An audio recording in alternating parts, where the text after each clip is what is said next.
انا صفيتها طلعت الفراخ، عملت بتاع دي لسان العصفور اهون.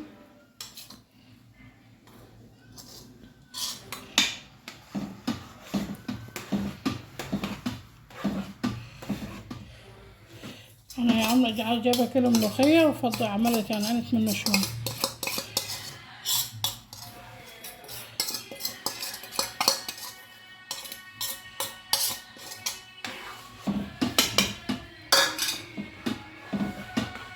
حبايبنا الملوخيه ما بتغليش كتير عشان مش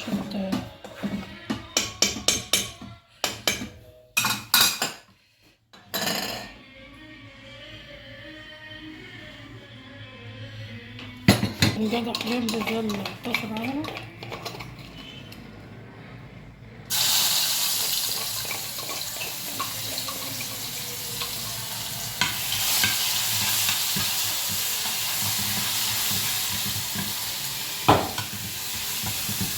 يا حبايبنا كزبره ناشفه اهي.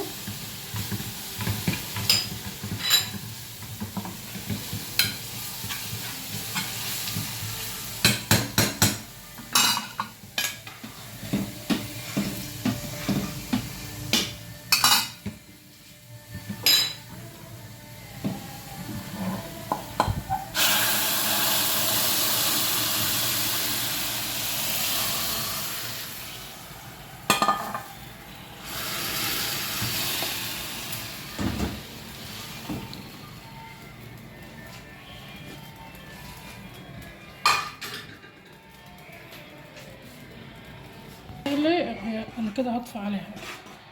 السلك بتاعها طبعا تبع ما انتوا عاوزين، احنا بحط منها على الرز مش بخليها جبسه. لو انتوا عايزين تغمسوها بالعيش هتخليها جبس من دي شويه اهي. دي تتاكل كده وكده، هي مبتغليش كتير عشان بدنها خضرا زي ما هي كده، ولا بحط عليها بودر ولا بحط عليها حاجه، بدنها خضرا زي ما هي كده.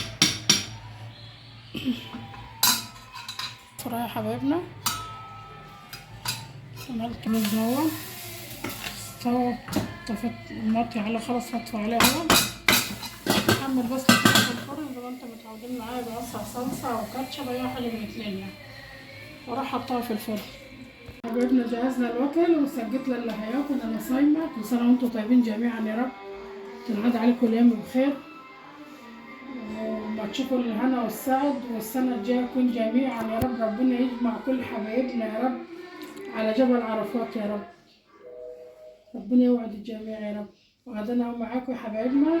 اللي هيتغدوا سجلنا على قد اللي هياكلوا الوقت يعني، وتفضلوا الغدا معاهم يا مرحب بيكم. واللي صايم بيجي يفطر معايا.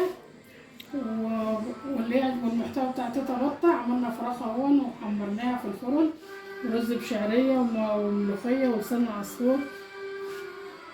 واللي يعجبه المحتوى بتاعنا حبايبنا اللي بيشوف تيتا بطة لأول مرة، يشرفنا ان احنا تشترك معانا عشان عرفنا تكبر بيكم، وفعل الجرس عشان كل ما نعمل حاجة توصلكم جديدة. وحبايبنا اللي معانا من الأول كده عملنا كومنت حلو ولايك حلو. والسلام عليكم ورحمة الله وبركاته. الكهرباء قطعة والناس حميانة ومش عارفة، الناس مش عارفة تتكلم من الحماس.